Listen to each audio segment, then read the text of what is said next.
Bocil ini bernama George. Dari 4 bersaudara, cuma George yang badannya paling gede. Karena hidup miskin, sang ibu sampai harus membagi makanan jadi 5 agar semua bisa makan. Meski kehidupan keluarga mereka miskin, ibu mengajarkan anak-anak agar jangan mengeluh dan selalu bersyukur sebelum makan. Ketika yang lain fokus berdoa, ekspresi George justru terlihat bete. Baginya, dalam kehidupan miskin serba kekurangan ini, Tuhan itu cuma omong kosong. Di sekolah, George ini anak yang pintar, tapi gara-gara miskin, dia sering direndahkan teman-temannya, bahkan gurunya sendiri. Dia juga sering dihina dengan panggilan George si miskin. Hari itu, George yang muak diledek terus pun akhirnya menghajar temannya, lalu pergi meninggalkan sekolah. 7 tahun kemudian, terlihat George kini sudah berusia 18 tahun. Akibat putus sekolah dan tak punya ijazah, George terpaksa mencari uang dari mencuri. Malam itu, waktu sedang beraksi, George kaget ternyata korbannya adalah polisi. Beruntung dia berhasil kabur. Di jalan pulang, dia tak sengaja melihat iklan TV. Ada asrama program khusus pemerintah yang menampung anak-anak putus sekolah. Di asrama nanti, semua akan dilatih skill bekerja, dapat makan gratis, serta dapat gaji bulanan. Melihat kesempatan itu, George langsung memberitahu ibu.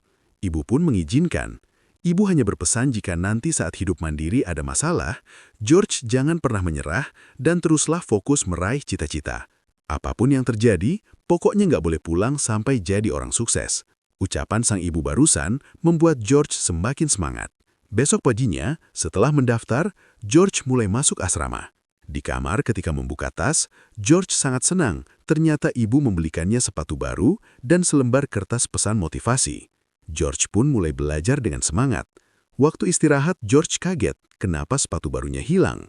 Saat makan siang bareng temannya yang bernama Desmond, George tak sengaja melihat sepatu pemberian ibunya dipakai si pencuri.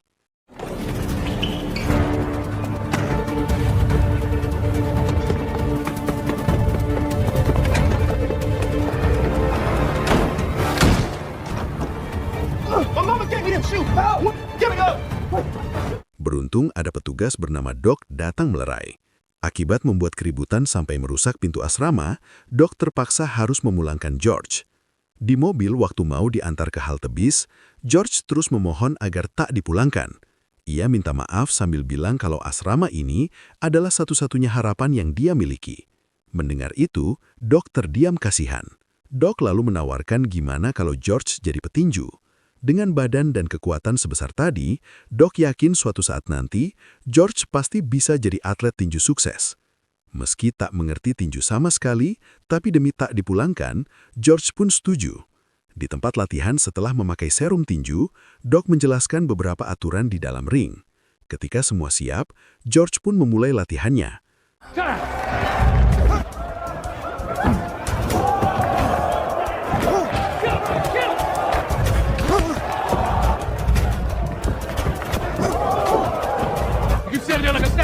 And a picture with your feet, George. Hit it, George. George kalah telak. Karena kesal ditertawakan, George pergi. Di ruang ganti, melihat kemarahan George, Doc berusaha menenangkan.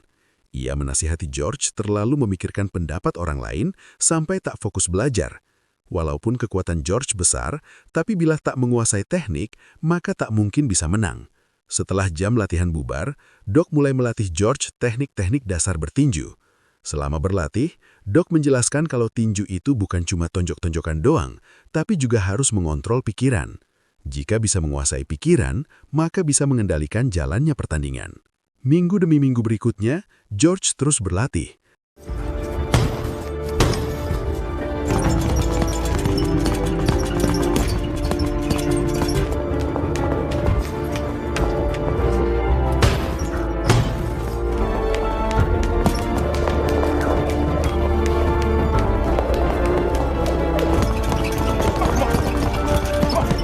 Satu bulan kemudian, saat tanding ulang, gerakan George terlihat jauh lebih baik 180 derajat.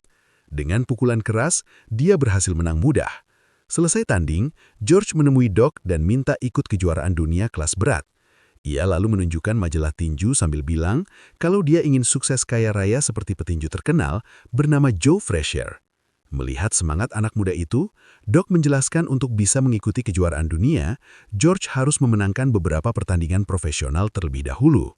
Karena masih noob, Doc menyarankan lebih baik George latihan sekeras mungkin selama 1 tahun untuk persiapan. Setelah 1 tahun lamanya berlatih, pada tahun 1968, George akhirnya ikut pertandingan seleksi kelas amatir di Meksiko. George has won 203 fights. The big Russian setting the tone early. Don't think anyone has ever seen a bigger mismatch. Come on. He would seem to have no chance. Selama pertandingan, George terus disudutkan pihak lawan. Beruntung dia bisa membalikan keadaan.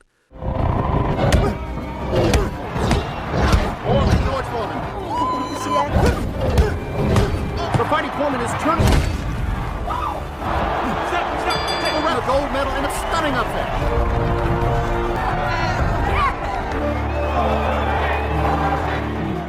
George menang dan berhasil lolos seleksi. Kini dia sudah bisa bertinju di level berikutnya, yaitu level profesional. Sepulang dari Meksiko, dengan gembira, George menemui sang ibu. Melihat kesuksesan putranya, ibu sangat bangga. Beberapa hari kemudian, George disuruh Doc pergi ke kota Oakland. Di bandara, George papasan sama wanita cantik bernama Paula. Setelah kenalan dan tukeran nomor telepon, mereka berdua pun berpisah. Sesampainya di suatu tempat latihan di kota Oakland, Doc memperkenalkan George ke seorang mantan petinju profesional yang akan jadi pelatih barunya. Sebelum latihan, si mantan petinju mengingatkan mulai sekarang, George harus mempersiapkan mental karena pertarungan di level profesional tak semudah yang dibayangkan. 1 tahun berlalu, pada 1969, George memulai debutnya sebagai petinju profesional. Selain tinju, hubungannya dengan Paula juga semakin dekat.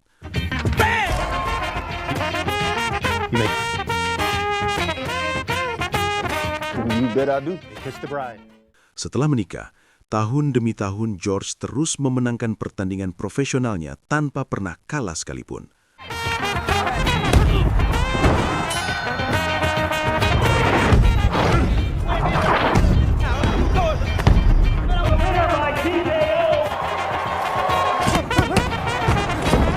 This.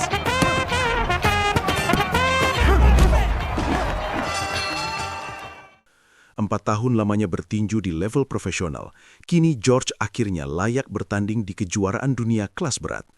Meski pendatang baru, namun George langsung memberanikan diri menantang petinju idolanya, yaitu Joe Frazier. And there's the bell, they're underway. There's that Joe. Oh, and another left.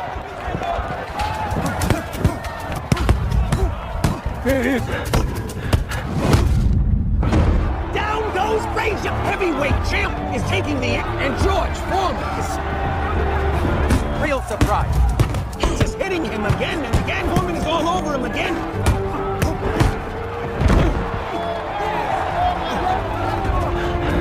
Stand. Frazier takes.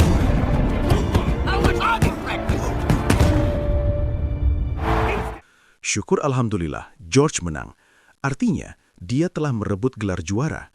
Untuk merayakan kemenangannya, malam harinya George mengadakan acara pesta. Teman lama George waktu di asrama yaitu Desmond juga hadir memberi selamat. Melihat kesuksesan sahabatnya, Desmond sangat bangga. Karena sekarang udah kaya, George minta Desmond jadi asisten pribadi sekaligus akuntan untuk mengurus keuangannya. Mendengar tawaran itu, Desmond mau. Pagi hari waktu baru selesai mandi, George melihat di TV ada seorang petinju kelas berat bernama Muhammad Ali sedang live. Di situ Ali terus mengomentari teknik tinju George sambil menantangnya berduel. Mendengar provokasi Ali, George merasa tertantang. Siang hari di rumah, George mengundang ibu dan saudaranya untuk merayakan ulang tahun putri kecilnya. Selama acara, mereka semua tertawa bersama menikmati makanan. Mereka gembira. Dulu untuk makan aja 1 roti harus dibagi berlima, tapi sekarang makanan sudah berlimpah. Namun di tengah kebahagiaan, Paula justru terlihat sedih. Semenjak sukses dan bergelimang harta, ia merasa akhir-akhir ini suaminya berubah. George terlihat sudah tak mencintai Paula lagi. Selesai acara karena lelah dengan sikap George, suami istri itu pun ribut besar, hingga akhirnya Paula minta cerai. 1 tahun kemudian, pada tahun 1974, George menerima tantangan Muhammad Ali. Malam hari ketika semua siap, Big match pertandingan antara George melawan Muhammad Ali pun mulai dibentangkan.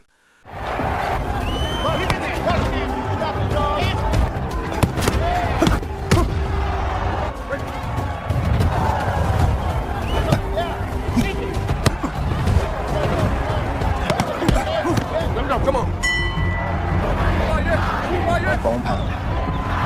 Keep pounding. That ring. I don't see any place to hide in that. Looking for a place to hide. Ali, retreat. Got me doing some damage. They told me you was. Here it is. What's my name? Here we go. Bring it up. Get on those ropes. Back to the ropes, George. Come and get me. Stay on him, George. Those are deadly from just getting pounded. Those. George, let me see something. There you go, man. You can hit hard. Get up those ropes. Get out of there.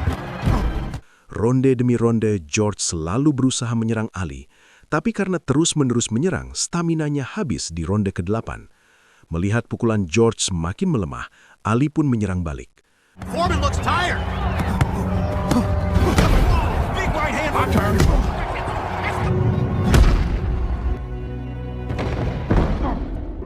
Untuk pertama kalinya setelah 40 kali kemenangan berturut-turut, George akhirnya kalah. Artinya, gelar juaranya kini telah direbut. Selesai pertandingan dengan sangat kecewa, George pulang ke rumah. 6 bulan berlalu, suatu malam demi menaikkan kembali reputasinya, George menantang 5 orang petinju duel sekaligus. Ali di situ juga hadir menyaksikan. Namun, meski George mengalahkan lawan-lawannya, para penonton justru bersorak memanggil-manggil nama Ali. Karena emosi, George menantang duel ulang, tapi Ali menolak. Di ruang ganti melihat muridnya frustasi, Doc mencoba menemani. Tak lama kemudian, George dapat surat yang mengabarkan kalau sekarang adik perempuannya sedang melahirkan, tapi kondisinya kritis. George pun bergegas ke rumah sakit. Di rumah sakit, setelah mendengar cerita ibu tentang kondisi adiknya, George shock.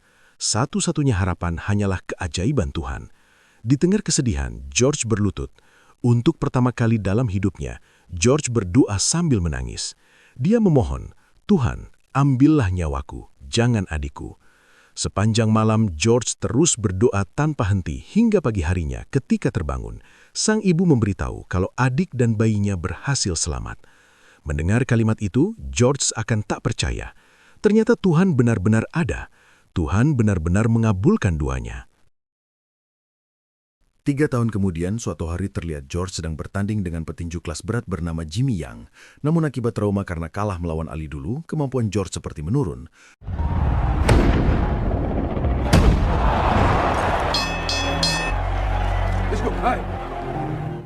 George kalah. Di ruang ganti saat sedang frustasi, tiba-tiba tubuhnya terasa aneh. Di tengah kebingungan, George seperti mendengar ada suara misterius terus memanggil-manggil namanya. Karena tak kuat dengan kejadian spiritual yang sedang dialami, George pun pingsan. Ketika sadar, lagi-lagi tubuhnya terasa aneh. Rasanya seakan seperti baru terlahir kembali. George di situ terus menyebut nama Tuhan lalu menyiram tubuhnya dengan air. Semenjak kejadian itu, George jadi rajin beribadah. Hingga suatu hari setelah menetapkan hati, tiba-tiba George memberitahu Doc kalau dia ingin pensiun dari dunia tinju. Dia ingin menjadi pendakwah dan mengabdikan dirinya di jalan Tuhan. Mendengar keputusan mengejutkan itu, dengan kecewa, Doc pergi. Beberapa hari kemudian terlihat George sedang berdakwah di pinggir jalan. Selesai dakwah, dia bertemu dan berkenalan dengan seorang wanita cantik bernama Mary. Mereka berdua lalu mengobrol saling mengenal satu sama lain. 7 tahun berlalu, pada tahun 1985, kini George sudah jadi pendeta di gereja kecilnya.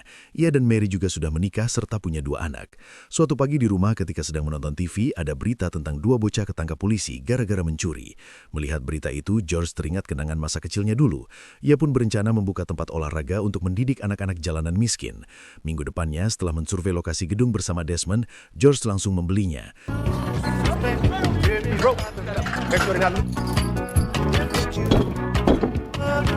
That looks good, Steve.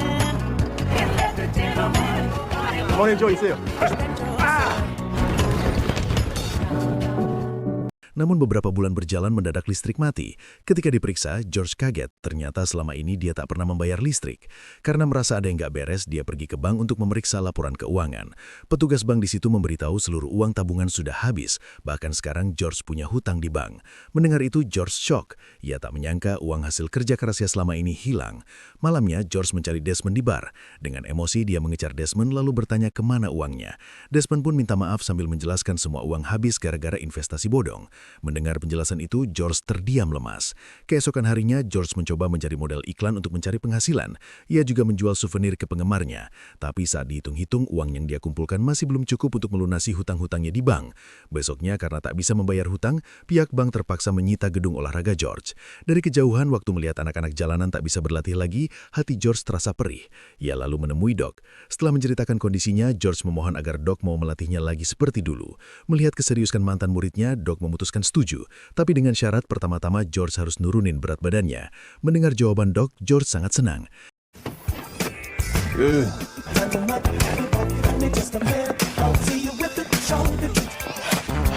That's nasty, George.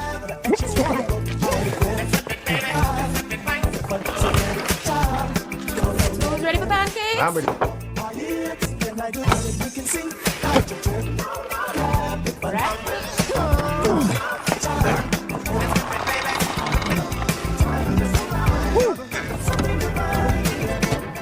Beberapa bulan kemudian, George mulai latih tanding. Namun karena faktor usia, stamina George tak lagi sama. Ia dengan mudah dikalahkan. Pada tahun 1987, setelah 2 tahun berlatih sekeras mungkin, George pun mencoba menantang petinju profesional.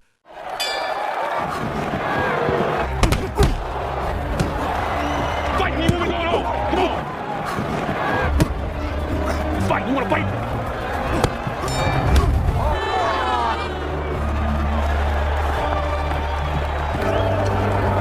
Can still punch.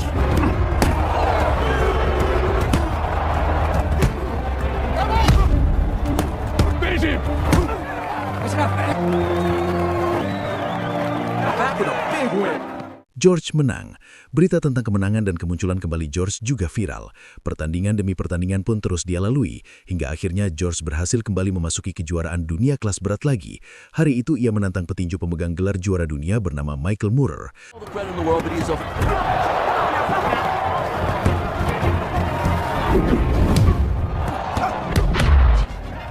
Back with 2 or 3 punches of his own. Every time George lands something significant, Taking a beating, way behind on every.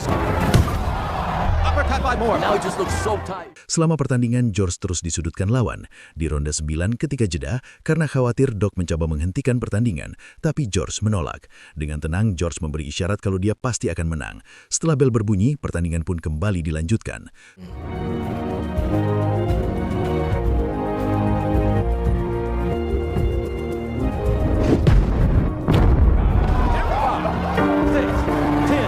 George menang. Semua penonton kaget, seakan seperti tak percaya kalau George si petinju tua mampu memenangkan pertandingan di atas ring yang penuh hingar-bingar. Kemeriahan itu, George tak senang berlebihan. Dia memilih berlutut dan bersyukur pada Tuhan. Ia juga memeluk dan berterima kasih pada Doc, pelatih yang tak pernah lelah mendampinginya. Berkat kemenangan ini, George pun diberi penghargaan sebagai petinju tertua sepanjang sejarah yang berhasil menjadi juara dunia. To the dirt, my sleeves pulled up, my head held high. No shirt, no shoes, but a beating heart, and I made sure that once a kid, I dreamt of something greater. Like standing on a stage and hearing all those people shout my name. Running high, and I'm